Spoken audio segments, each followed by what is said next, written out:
محترم حاضرین، ایک ایسا مہینہ جس کی آمد کی اور جس کے انتظار میں صحابہ کرام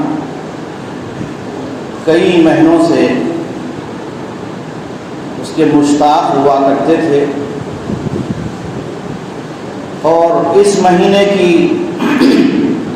تیاری کے لیے، اس مہینے کا استقبال کرنے کے لیے وہ ذہنی اعتبار سے بھی جسمانی اعتبار سے بھی اپنے آپ کو مکمل تیار کرتے تھے۔ وہ مہینہ ہم پر سایہ فکن ہو رہا ہے، رمضان المبارک کا یہ مہینہ جو سال کے 12 مہینوں میں اس مہینے کو ایک خصوصیت یہ حاصل ہے کہ یہی وہ مہینہ ہے جس میں اللہ تبارک و تعالی نے ساری انسانیت کے لیے اپنے تمام بندوں کی ہدایت، رہبری اور ان کی نجات کے لیے قرآن کریم کو نازل فرمایا۔ چنانچہ سورۃ البقرہ میں اللہ تعالیٰ نے اس کا ذکر کیا۔ اعوذ باللہ من الشیطان الرجیم، بسم اللہ الرحمن الرحیم، شہر رمضان الذی انزل فیہ القرآن۔ رمضان وہ مہینہ ہے جس میں اللہ تعالیٰ نے قرآن کریم کو نازل کیا۔ ایک اور اہم خصوصیت اس ماہ رمضان کو یہ ہے کہ اللہ تعالیٰ نے اسی ماہ رمضان میں روزوں کو فرض کیا ہے مسلمانوں پر، اور اس کا بھی ذکر سورہ بقرہ کی آیت نمبر 183 میں ہوتا ہے۔ اعوذ باللہ من الشیطان الرجیم، بسم اللہ الرحمن الرحیم، یا ایھا الذین آمنوا کتب علیکم الصیام، اے ایمان والو تم پر روزے فرض کیے گئے ہیں، کما کتب علی الذین من قبلکم لعلکم تتقون، تم سے پہلے کے لوگوں پر بھی جس طرح روزے فرض کیے گئے تھے اسی طرح تم پر بھی روزے فرض کیے گئے ہیں، لعلکم تتقون، تاکہ ان روزوں کے ذریعے سے تمہارے اندر تقوی پیدا ہو، تم تقوی والے لوگ بن جائیں۔ محترم حاضرین، ماہ رمضان مبارک یقیناً ہمارے لیے بڑا ہی مبارک مہینہ ہے۔ اس مہینے سے جو لوگ استفادہ کرتے ہیں، اس مہینے کا احترام کرتے ہیں، اس مہینے کا کما حقہ استقبال کرتے ہیں، اور اس مہینے کے تعلق سے جتنی تعلیمات اور ہدایات دی گئی ہیں اس کی پابندی کرتے ہیں، تو ان کی تمام عبادتیں اس ماہ رمضان میں ان عبادتوں کا اجر و ثواب دگنا ہو جاتا ہے۔ دیگر مہینوں کی بنسبت اس مہینے کی ساری عبادتوں کا اجر و ثواب ڈبل ہو جاتا ہے۔ یہ انتظام کیوں کیا جاتا ہے؟ یہ دگنا اجر کیوں دیا جاتا ہے؟ تو آئیے ہم اللہ کے نبی صلی اللہ علیہ وسلم کی اس حدیث کو بھی سامنے رکھتے ہیں، وہ مشہور حدیث جو ہر سال ہم رمضان میں خصوصیت کے ساتھ سنتے ہیں۔ اللہ کے نبی صلی اللہ علیہ وسلم نے فرمایا، اذا دخل شہر رمضان، جیسے ہی رمضان کے مہینے کا آغاز ہوتا ہے، ماہ رمضان کی شروعات ہوتی ہے، تو اللہ تعالیٰ اس ماہ رمضان میں عبادتوں کو ہمارے لیے آسانی کرنے کے لیے بڑے معقول انتظام اللہ کی طرف سے ہوتے ہیں۔ نبی صلی اللہ علیہ وسلم نے فرمایا کہ جنت کے دروازے کھول دیے جاتے ہیں، فتحت ابواب الجنہ، اور دوزخ کے دروازے بند کر دیے جاتے ہیں، اور ساتھ ہی ساتھ سرکش شیاطین کو جکڑ دیا جاتا ہے۔ صفدت الشیاطین، یہ 3 طرح کے خصوصی انتظام ہوتے ہیں۔ نمبر 1، جنت کے دروازے کھول دیے جاتے ہیں، مطلب یہ ہوا کہ جنت میں جانے کے لیے، جنت میں داخلے کے لیے جن پابندیوں کی ضرورت ہے، جن چیزوں کی ضرورت ہے، وہ تمام چیزیں مہیا کر دی جاتی ہیں، آسان کر دی جاتی ہے۔ اور دوزخ سے بچنے کے لیے دوزخ کا راستہ، دوزخ کا دروازہ بند کر دیا جاتا ہے۔ یہ دونوں چیزیں اس لیے خاص طور پر بتائی گئی کہ انسان کی زندگی کا خاتمہ ہونے کے بعد اس کے لیے 2 ہی راستے ہیں۔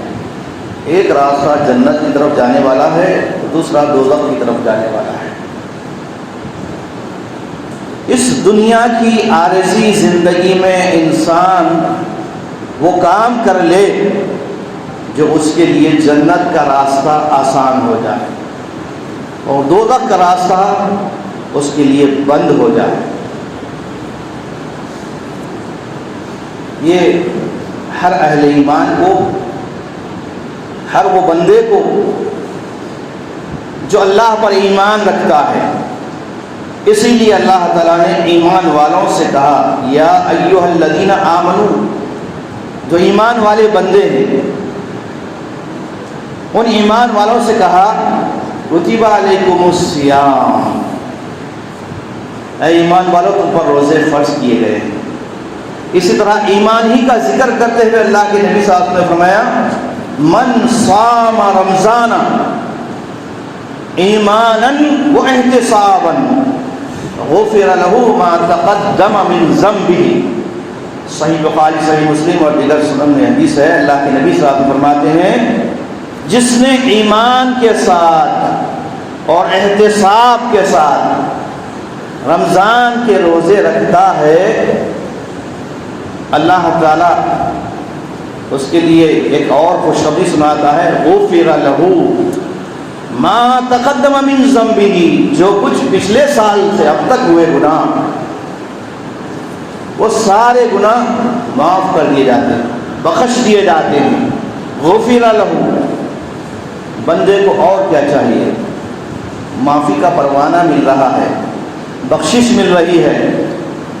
یہ سب سے بڑی اللہ کی طرف سے نعمت ہے۔ سب سے بڑی نعمت کیا ہے؟ انسان دوزخ کی آگ سے بچنا ہے اور جنت میں داخلے کی اس کو خوشخبری ملنا۔ فمن زحزح عن النار وادخل الجنة فقد فاز، جو جہنم کی آگ سے بچا لیا گیا اور جنت میں داخل کر دیا گیا، یقیناً وہ انسان کامیاب ہے۔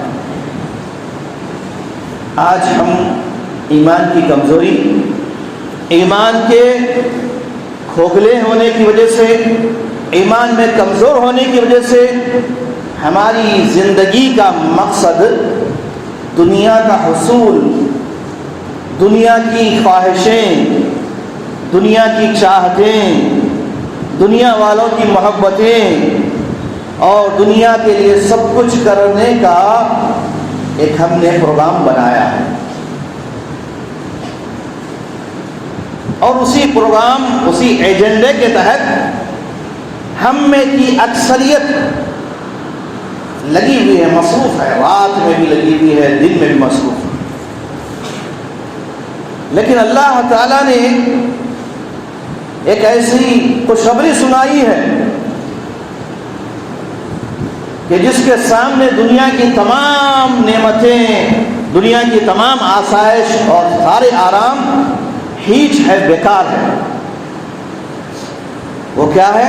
سابقوا الی مغفرۃ من ربکم، اللہ تعالیٰ فرماتا ہے کہ تم دوڑ پڑو، آگے بڑھو، سابقوا، کمپٹیشن کرو مسابقہ کرو. کس کے لیے؟ دنیا کمانے کے لیے، دنیا جمانے کے لیے نہیں. وہ تو تمہارے پیچھے آئے گی. ہم دنیا میں آنے سے پہلے ہی اللہ تعالیٰ نے ہمارا کوٹھا لکھ دیا ہے. کتنا کھائیں گے ہم، کب تک جئیں گے، نیک ہوں گے یا بد ہوں گے.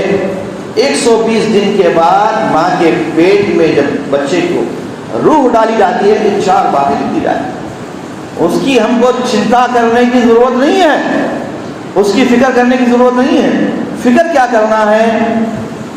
اللہ کی خوشنودی مل جائے، اللہ کی طرف سے فضل، اللہ کا رحم ہمارے شامل حال ہو جائے. یہ سب سے بڑی کامیابی ہے.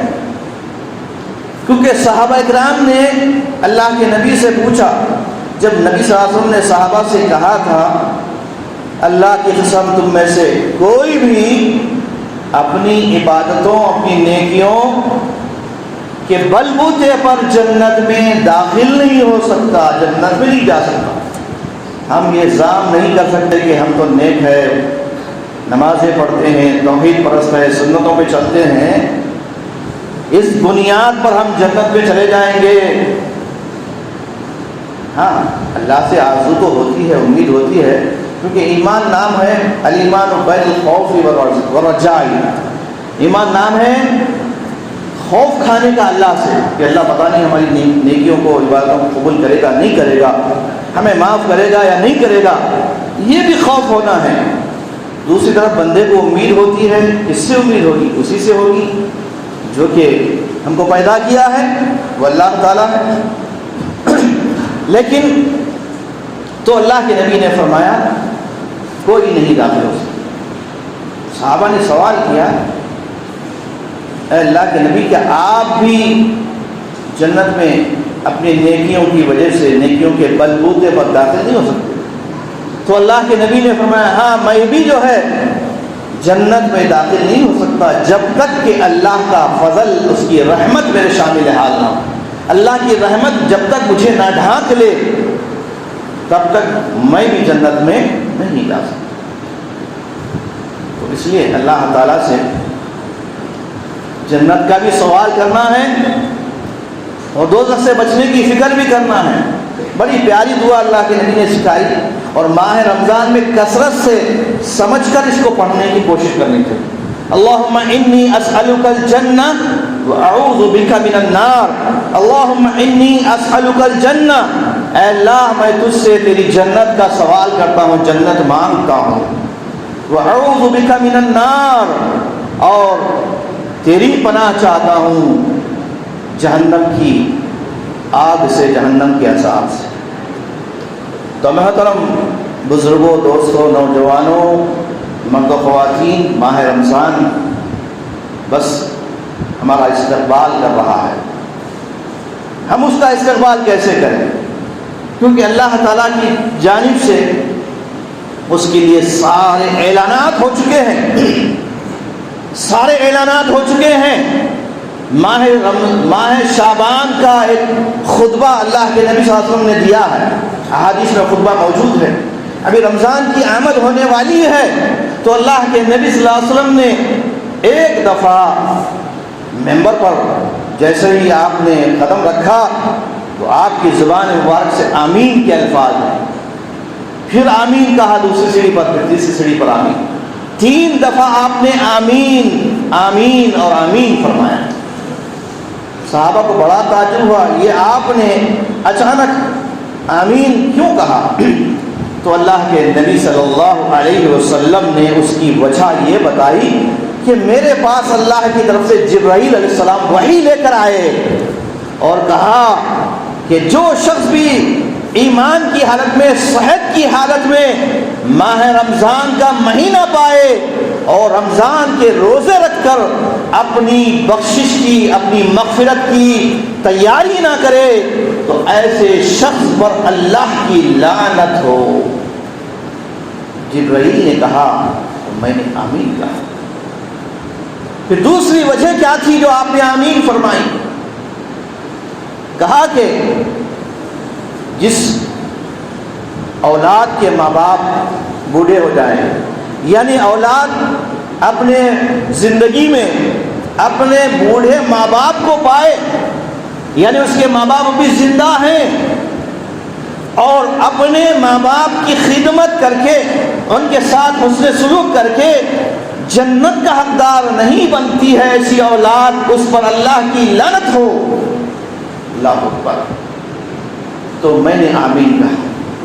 پھر تیسری دفعہ جو آمین کہنے کا مقصد کیا تھا، اللہ کے نبی محمد مصطفیٰ صلی اللہ تعالی علیہ وسلم آپ نے فرمایا کہ جس کسی کے پاس میرا نام نامی اس میں گرامی آئے اور وہ مجھ پر درود شریف نہیں پڑھتا، مجھ پر درود نہیں بھیجتا ہے، تو ایسے شخص پر اللہ کی لعنت ہو۔ تو جب بھی اللہ کے نبی صلی اللہ علیہ وسلم کا نام آئے، محمد کا نام آتے ہی صلی اللہ علیہ وسلم کہنا ہم پر ضروری ہے، ورنہ لعنت برستی ہے ہم پر۔ احترام کرنا ہے ہم کو۔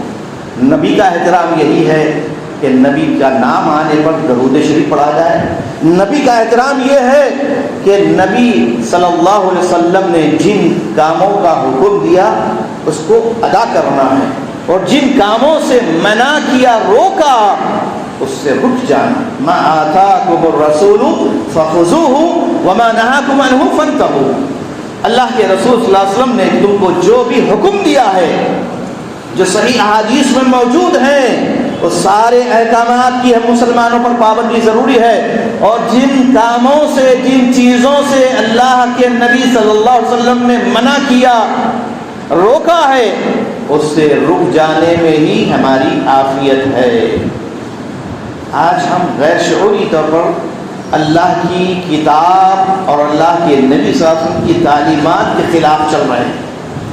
اگر کہیں تو بات بری لگے گی، تکلیف ہوگی، لیکن حقیقت یہی ہے کہ ہم نے قرآن کو اور احادیث رسول صلی اللہ علیہ وسلم کو کیا کیا ہے، اس کے ساتھ ہم نے بڑی عقیدت کی ہے، بڑی محبت کی ہے، لیکن یہ عقیدت اور محبت جو ہے عمل میں تبدیل نہیں ہو رہی۔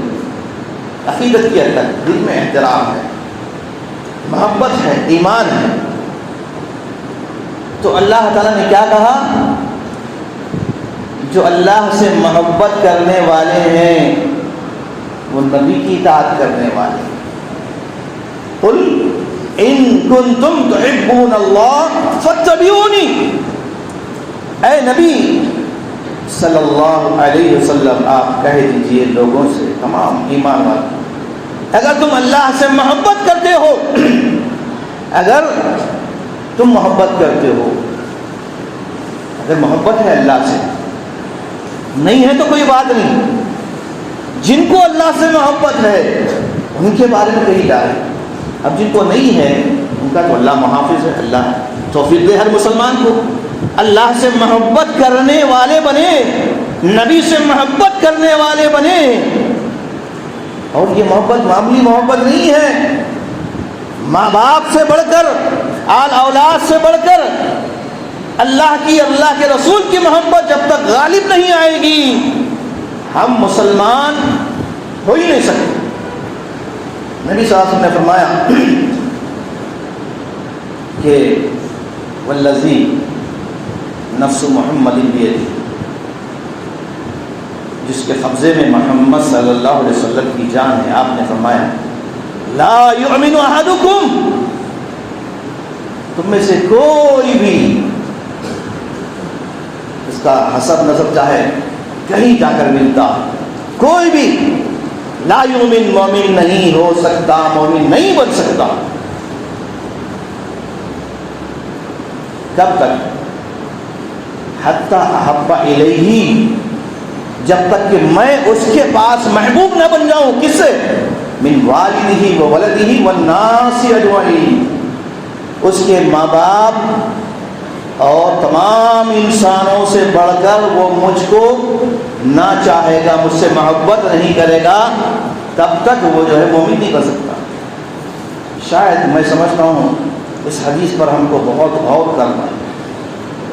اگر اللہ کی اور اللہ کے رسول کی محبت بہت معیاری ہو جائے، بغیر شک کے ہو اور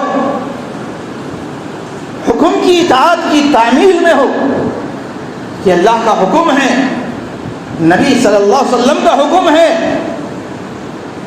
والذین آمنوا اشد حبا للہ، اللہ کے علاوہ جن لوگوں نے دوسری مخلوقات سے، اللہ کے علاوہ جتنی بھی مخلوق ہیں ان سے اپنی محبتیں، اپنی چاہتیں، اپنی دوستیاں، اپنے تعلقات وابستہ کر رکھے ہیں، اللہ تعالیٰ نے ان کے بارے میں کیا کہا؟ ہم یہ نہ سمجھے کہ یہ آیت کافروں کے بارے میں ہے، مشرکوں کے بارے میں ہے، نہیں، قرآن کا جو انداز ہے وہ عمومی طور پر ہوتا ہے، سب کے لیے ہے میسج، قرآن ساری انسانیت کے لیے ہے۔ ہاں جہاں اہل ایمان سے جب اللہ تعالیٰ مخاطب ہوتا ہے، خطاب کرتا ہے، وہاں تو بہت ہی چوکنا رہنا ہے۔ والذین یدعون من دون اللہ یحبونہم کحب اللہ، جو اللہ کو چھوڑ کر دوسروں کو پکارتے ہیں۔ ابھی ماہ رمضان آنے والا ہے، کم از کم رمضان کی آمد سے پہلے ہی اپنا ایمان کا جائزہ لے کر دے دیں، ہمارے اندر کتنا خوف کس چیز کا ہے؟ راشن پانی کا خوف ہے، نوکری چلے جانے کا خوف ہے، 10 دن 15 دن ڈمے مار دیے تھے تو تنخواہ میں سے تنخواہ کی کٹوتی کا خوف ہے، بے شمار خوف ہیں ہمارے اندر۔ اب جس کا خوف ہونا چاہیے اور جس بنیاد پر اللہ تعالیٰ نے ہم کو پیدا کیا، اور ان سارے روزوں کا مقصد بھی یہی بتایا، لعلکم تتقون، تاکہ تم تقوی والے، اللہ سے ڈرنے والے بن جاؤ۔ اگر تقوی پیدا نہیں ہوتا ہے، تقوی پیدا کرنے کے لیے ہم اس کی تیاری نہیں کرتے، تو سمجھو کہ یہ سحری کرنا، افطار کرنا ایک روٹین ہے، ایک روٹین ہے۔ اصل مقصد کیا ہے اس سے؟ کیا اللہ تعالیٰ ہم کو دن بھر بھوکا رکھنا چاہتا ہے؟ نہیں، یہ روزوں کی جو روحانی کیفیت ہے، جسمانی جو فوائد ہیں، دنیاوی اور اخروی جو اس کے ثمرات ہیں، فائدے ہیں، اللہ اکبر، اتنے ان گنت ہیں کہ ایک روزہ بھی اگر چھوٹ جائے، ایک روزہ بھی، ہمارے علماء کرام کہتے ہیں ایک حدیث کے حوالے سے کہ اگر ایک روزہ بھی جان بوجھ کر ہم نے چھوڑ دیا، زندگی بھر اس کی تلافی کرنا چاہو گے، وہ ثواب نہیں پاؤ گے، جو وقت متعین ہے، ورنہ آدمی کبھی بھی روزے رکھ سکتا ہے۔ ایک نظام بتایا گیا، رمضان کے 29 یا 30 دن روزے رکھنا ہے۔ آپ بولیں گے میں رمضان کا میرا شیڈول بہت بزی ہے، میں یہ پورے روزے بعد میں رکھ لوں گا، اور بعض کاروبار کی فکر میں اگر میں روزے رکھوں گا تو کاروبار کا، میرا بزنس کا لاس ہوگا، اس لیے ہم بعد میں روزے رکھ لیتے ہیں۔ نہیں چلے گا ایسا، یہ بہت بڑا جرم ہے، بہت بڑا، یہ اللہ تعالیٰ کی حکم کی خلاف ورزی۔ تو رمضان کا استقبال ذہنی طور پر بھی ہم کو کرنا ہے کہ اس مہینے میں ہم کو روزے رکھنا ہے اور اللہ کی فرمانبرداری کرنا ہے، اور روزوں سے ہم اپنی ذات کی تربیت کرنا ہے، اپنے نفس کی اصلاح کرنا ہے، دل کے اندر جتنی غلاظتیں ہیں، یہ پیٹ کے اندر جتنی غلاظتیں ہیں، یہ دونوں ٹھیک ہو جائے تو سمجھیے معاملہ پورا درست ہو جائے، دل اور پیٹ۔ اور تیسری چیز شرمگاہ، بہت ہی مانخیز باتیں احادیث میں کہی گئی ہے، بلکہ آپ روزے کا جو لغوی ڈکشنری میں معنی ہے وہ بھی غور کریں آپ۔ اور شرعی اصطلاح میں روزے کا مطلب، روزہ کسے کہتے ہیں؟ عربی میں الصوم کو کہتے ہیں، الصوم، اور صوم کے معنی کیا ہے؟ صوم کے معنی ہیں الامساک عن الاکل والشرب والجماع، دن بھر سحر سے افطار تک یہ 3 چیزوں سے اپنے آپ کو بچانا ہے، روکے رکھنا، کھانے سے، پینے سے اور جماع بیوی سے صحبت کرنے سے، دن اس سے روکا رکھنا۔ اب آپ دیکھیے کھانا پینے کا تعلق کیا ہے؟ آدمی کے پیٹ سے، جماع کا تعلق اس کی شہوت سے ہے، اس کی شرمگاہ سے۔ یہ دونوں چیزیں کب مکمل ہوگی؟ ذرا اوپر جائیے آپ، یہ دل ہے جو اوپر ہے، اس کے بعد پیٹ، اس کے بعد شرمگاہ۔ تو دل کا معاملہ ہے، دل اگر پاک ہو جائے، قد افلح من زکاہا وقد خاب من دساہا، دل کو پاکیزہ بنانا یہ ساری عبادتوں کا خلاصہ ہے۔ دل کو مطہر کرنا، دل کو مخلص کرنا، ورنہ یہ دل جو ہے بہت ہی، اس لیے اس کو دل کیوں کہتے ہیں؟ جگہ پہ نہیں رہتا ہو، وہ ٹکتا نہیں ہے، یعنی بے چین رہتا ہے، تبھی تو انسان زندہ ہے۔ اللہ کے نبی صلی اللہ علیہ وسلم نے فرمایا ان قلوب عباد الرحمن بین اصابع الرحمن، اللہ کے نبی نے فرمایا کہ پورے انسانوں کے دل رحمان کی دونوں انگلیوں کے بیچ میں ہے۔ کیا ہے؟ اللہ تعالیٰ کے دونوں انگلیوں کے بیچ میں پورے انسانوں کے دل ہے۔ یقلب کیف یشاء، اللہ جب چاہتا ہے، جیسا چاہتا ہے اسے موڑ دیتا ہے۔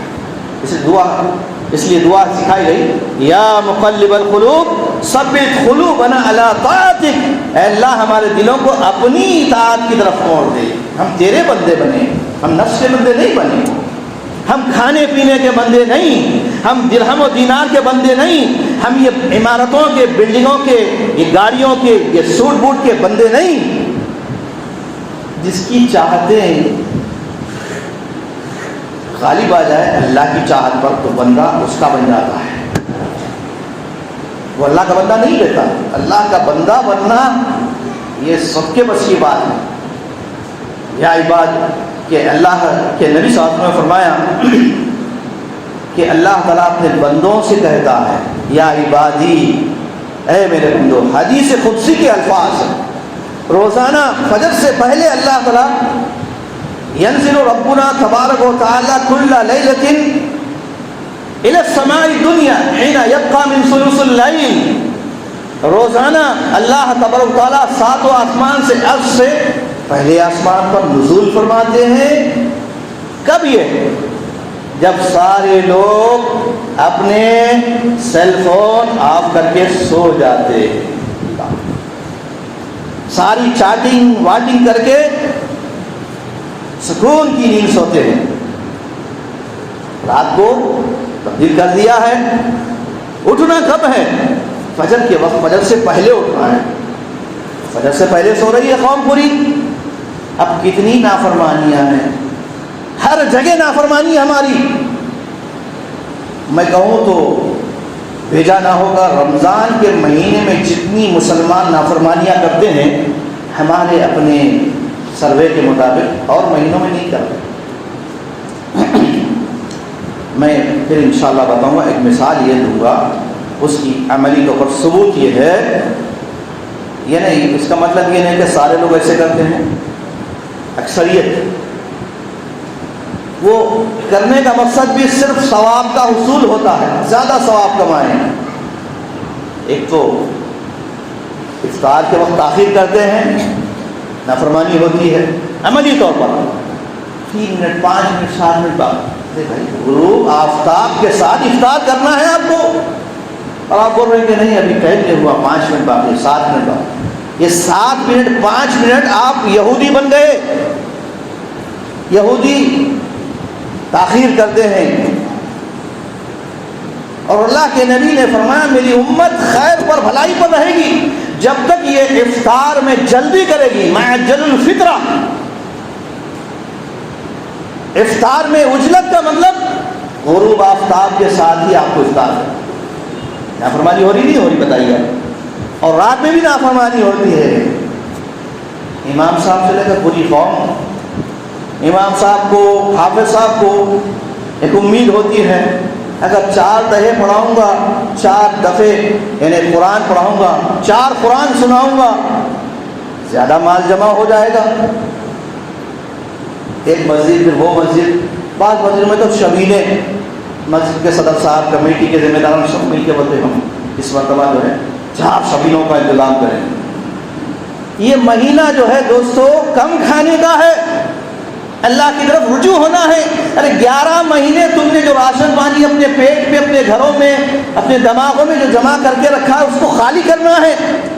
پتہ نہیں اس میں کہاں تک صحیح گیا غلط گیا نہیں معلوم، تو اس کو پیور کرنا ہے۔ کیسے ہوگا؟ جب تک یہ نہیں نکلے گا۔ مثال دیکھیے، آپ گاڑی جو ہے ہر 3 مہینے 6 مہینے میں سروسنگ کراتے ہیں، انجن آئل بدلتے ہیں، نیچے سے جو ہے ڈھکن کھول دیتا ہے، وہ پورا آئل جو خراب ہو گیا وہ پورا نکل جاتا ہے، پھر اس کو صاف کر کے نیا جو ہے انجن آئل ڈالا جاتا ہے۔ کیا آپ نے کہیں ایسے میکینک کو دیکھا ہے جو انجن آئل جل گیا تھا پھر نیا آئل اسی میں ڈال رہا ہو؟ آپ بولیں کہ بھائی یہ کیا کر رہے ہیں، پہلے یہ خراب تو نکالو۔ اسی طرح رمضان کا مہینہ ہم کو یہ دعوت دے رہا ہے، یہ پیغام دے رہا ہے، یہ دماغوں میں، یہ دل میں، یہ پیٹ میں اور جسم کے سارے اعضاء جو گدلے ہو گئے، گندے ہو گئے، خراب ہو گئے، اس کو پیور کرنا ہے۔ لعلکم تتقون کا یہی مطلب ہے۔ آپ بولیں گے سب چیزیں چل رہی ہے، چلنے دو، روزے کے وقت روزہ ہو رہا، افطار کے وقت افطار ہو رہا، نہیں، یہ روزہ نہیں ہے، روزہ خوری ہے، یہ روزے کا جنازہ ہے۔ محترم بزرگوں، دوستوں، باتیں تو بہت ہے، لیکن اختصار کے ساتھ میں کہوں گا کہ سب سے پہلے اپنے نفس کی پاکیزگی اور اخلاص کی ضرورت ہے۔ اس کے لیے بہت محنت کرنی پڑتی ہے، بہت محنت کرنی پڑتی ہے۔ نفس کو پاک کرنا آسان کام نہیں ہے۔ تزکیہ نفس کیا کرنا پڑے گا؟ اس کے لیے اللہ کی طرف رجوع ہونا، پہلے اللہ کی طرف، پہلے اس کے بندے بننا، اس کا ڈر ہمارے دلوں میں پیدا ہونا، اس کے حکم کی اطاعت کرنا، اور اس کی عبادت میں، اطاعت میں جو بھی روڑے اٹکا رہے ہیں، رکاوٹ بن رہے ہیں، چاہے ہمارے ماں باپ کیوں نہ ہو، چاہے ہمارے بیوی بچے کیوں نہ ہو، چاہے ہمارے دوست و احباب کیوں نہ ہو، چاہے ہماری محنتیں، کاروبار، نوکریاں، یہ سب چیزیں، اور ان سے بڑھ کر چاہے اپنا نفس ہے، یہ نفس رکاوٹ بنتا ہے۔ اس لیے نفس کی اصلاح کرنا یہ اللہ کے نبی صلی اللہ علیہ وسلم کی بعثت کے مقاصد میں اہم مقصد، یزکیہم ویعلمہم الکتاب والحکمہ، اس لیے اللہ کے نبی صلی اللہ علیہ وسلم کو بھیجا گیا تاکہ لوگوں کے نفوس کو پاک کرے۔ اب دیکھیے، ہم رمضان تو آ رہا ہے، رمضان کا مہینہ ہے، کچھ لوگ رمضانی بنتے ہیں، رمضانی رحمانی نہیں بنتے، ربانی نہیں بنتے۔ ہم کو ربانی بننا ہے، اللہ والے بننا ہے، رمضان والے مسلمان نہیں بننا ہے۔ یہ عہد کریں ہم، تبھی جا کر جو ہے اللہ تعالیٰ ہماری ان عبادتوں کو، روزے کو، زکوٰۃ کو، صدقات کو، اعتکاف کو، سمجھے آپ، شب قدر کی تلاش میں جو ہم بیٹھتے ہیں اس کو، صدقہ خیرات کو، اس ساری چیزوں کو قبول کرے گا۔ اگر یہ نہیں ہے تو ساری ایک فارمیلٹی ہے جو ہم کر رہے ہیں۔ تو نفس کی اصلاح اور ایمان اور احتساب، حدیث کے الفاظ ہیں، جو ایمان کے ساتھ، احتساب کے ساتھ روزے رکھتا ہے، اللہ تعالیٰ اس کے سارے ماضی کے جتنے گناہ تھے سب بخش دیتے ہیں۔ اور حصول تقویٰ کے لیے جدوجہد، کیا کریں گے آپ؟ دن میں کاروبار بھی کریں گے تو ڈنڈی نہیں ماریں گے، یہ نہیں بولیں گے بھائی افطار کے بعد آپ ہر حال میں مسلمان ہیں، کبھی دھوکہ نہیں دے سکتے، نہ افطار روزے کی حالت میں دھوکہ دے سکتے ہیں، نہ افطار کے بعد دے سکتے ہیں۔ اب جو لوگ شوقین میں ہوتے ہیں، شراب کے شوقین، گٹکے کے شوقین، سگریٹ کے شوقین، برائیاں دیکھنے کے شوقین، یہ کیا سمجھتے ہیں؟ روزے میں نہیں کرنا ہے بھائی، ہم کو روزے کے بعد کرنا ہے، افطار پر رات میں کر لی کوئی بات نہیں۔ استغفر اللہ، یہ دھوکہ ہے بہت بڑا اپنے نفس کے ساتھ۔ اللہ کے ساتھ اللہ تعالیٰ نے ہم کو حکم کیا دیا؟ ادخلوا فی السلم کافہ، حالت روزہ میں تم مسلمان بن کے رہو بلکہ نہیں کہا وَلَا تَمُوتُنَّ إِلَّا وَأَنْتُمْ مُسْلِمُونَ، مرتے دم تک اسلام کی حالت میں رہنا، ہر حال میں اسلام ہے ہمارا۔ ہم اسلام کی حفاظت کریں گے تو اللہ ہماری حفاظت کرے گا۔ ہم نے آج اسلام کی حفاظت نہیں کی حقیقت میں، اس لیے ہمارے حجاب پر آوازیں اٹھ رہی ہے، حجاب کا بائیکاٹ ہو رہا ہے۔ ہم نے مسجدوں کی حفاظتیں نہیں کی، اس لیے مسجدیں ویران کر دی، توڑی جا رہی ہے، نمازی نہیں ہے تو محلے میں مسجد رکھ کے فائدہ کیا، اسے توڑ دیا جا رہا ہے۔ یہ ہماری اپنی کوتاہی، غفلت ہے۔ مسلمان جس دن مضبوط ہو جائیں گے ایمان میں، عمل میں، اس کے بعد کامیابی کے قدم چومے گی۔ ضرورت اس بات کی ہے کہ ہم سب سے پہلے اپنی ذات کا محاسبہ، اپنی اولاد کی اصلاح، اپنے گھر والوں کی اصلاح کا بیڑا اٹھائیں۔ ہم یہ ہماری زندگی کا مقصد ہے، ہم پر اللہ نے فرض کیا ہے۔ یہ نہیں کرتے ہیں تو ہم سے بدترین مخلوق اور کوئی نہیں ہے۔ کنتم خیر امۃ اخرجت للناس، فرمایا تم بہترین امت ہو، بہترین بننا ہے تو کیا کرنا ہے؟ امر بالمعروف ونہی عن المنکر، نیکیوں کا حکم دینا ہے، نیکیوں پر چلنا ہے، برائیوں سے روکنا ہے اور رکنا ہے، تو کیا ہوں گے؟ بہترین امت، خیر امت۔ اگر یہ نہیں کریں گے تو بدترین امت ہو جائے گی، شر البریہ۔ اس دھرتی پر اللہ نے کیا کہا؟ شر البریہ، اس زمین پر سب سے بدترین مخلوق جو اللہ کے حکموں کی خلاف ورزی کرتی ہے، جو ظلم کرتی ہے۔ محترم حاضرین، میں آخر میں رمضان کے روزے کے فوائد کہہ کر اپنی بات ختم کروں گا۔ سب سے پہلا فائدہ کیا ہے؟ ہماری روح پاک ہو جاتی ہے، روزے کا پہلا فائدہ۔ روح پاک ہو گئی تو جسم بھی پاک ہوتا ہے، اندر سے پاک ہونا۔ جسمانی صحت کی بھلائی کے لیے روزہ بھی بہت بہترین معاون ہے۔ سومو تصحو، روزہ رکھو اور صحت پاؤ۔ آج کی سائنس جو ہے اس پر بہت ریسرچ کیا ہے اور کہا کہ سال میں کچھ ایسے ایام، کچھ ایسا وقت ہونا چاہیے جس میں آدمی خالی پیٹ رہے۔ یہ سائنس کا کہنا ہے۔ اور اسلام کیا کہا؟ یہ تو برسوں پہلے اس نے بتا دیا کہ رمضان کا مہینہ تمہارے نفس کو پاک کر دے گا، تمہارے جسم کو بالکل پیور کر دے گا، بیماریوں سے پاکی ہو جائے گی۔ آج لوگ کتنے بیمار ہیں، کتنا پیسہ خرچہ ہوتا ہے، ڈیابٹیز کی بیماری ہے، ہارٹ کے پرابلم ہے، اور جو ہے کھا نہیں سکتے، ڈائلسس پہ ہے، کتنے بیمار ہیں۔ تو روزہ یہ سارے لوگوں کے لیے بہت معاون ہے، مددگار ہے۔ اور روزہ پابندی زندگی کی علامت ہے، ڈسپلین سکھاتا ہے۔ جو ماہ رمضان میں ہم نے ڈسپلین حاصل کیا ہے وہ پورے آنے والے ایام میں بھی ہو۔ ضبط نفس کی طاقت بڑھاتا ہے ہم کو، یہ امیونٹی بوسٹ ہے یہ روزہ، اس سے کمزور نہیں ہوتا انسان۔ زیادہ کھائے گا تو کمزور ہو جائے گا، بیمار ہوگا۔ اور محاسبہ آخرت کی یاد دلاتا ہے، بھوکوں کی بھوک اور پیاسوں کی پیاس کا احساس دلاتا ہے۔ یہ روزے کے فائدے ہیں۔ اور روزے کا ایک فائدہ یہ بھی ہے کہ روزے دار سچا بن جاتا ہے، سچ بولنے کا عادی ہوتا ہے۔ اللہ کے نبی نے فرمایا من لم يدع قول الزور والعمل به فليس لله حاجة في ان يدع طعامه وشرابه، جو آدمی روزہ رکھ کر بھی جھوٹ نہ بولے، گالی گلوچ نہ چھوڑے، اللہ کو کوئی ضرورت نہیں کہ صبح سے شام تک وہ بھوک برداشت کرے۔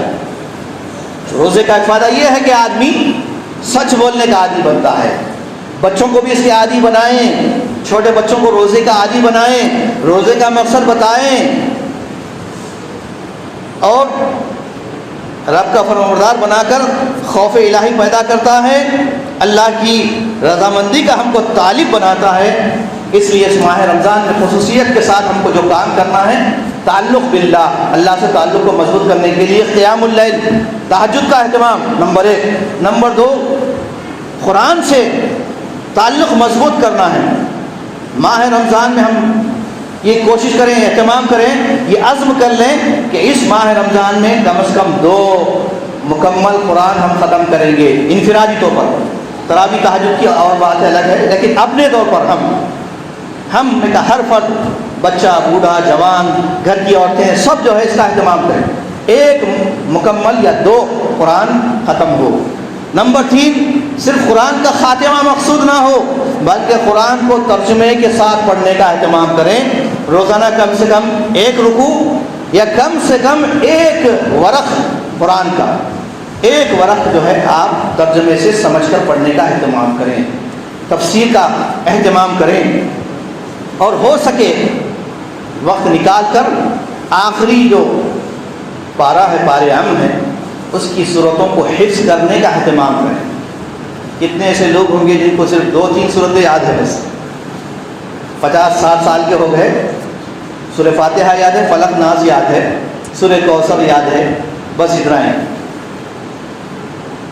میرے بزرگوں، نوجوانوں، زندگی اللہ نے دی ہے، بہت بڑی ہمارے پاس امانت ہے۔ قرآن سے ہمارا رشتہ ایسا اٹوٹ ہے کہ اس کے بغیر ہماری کوئی زندگی کا قدم آگے نہیں بڑھ سکتا۔ اس کو اگر قرآن کو مسلمانوں سے نکال دیا جائے تو وہ امت ختم ہے، برباد ہے۔ وہ امت زندہ نہیں ہے جس امت کا رشتہ قرآن سے ٹوٹ جائے۔ جس طرح ایک سمندر سے مچھلی کو نکال کر آپ باہر ڈال دیں گے تو مر جائے گی، اسی طرح قرآن سے مسلمان کو جدا کر دیا جائے تو مسلمان زندہ نہیں رہے گا، مر جائے گا۔ ہاں، وہ چلتی پھرتی لاش ہوگا، سانس تو لے رہا ہوگا، ہاتھ پیر تو حرکت کر رہے ہیں، لیکن حقیقت میں اسلام اس کا مر گیا ہے۔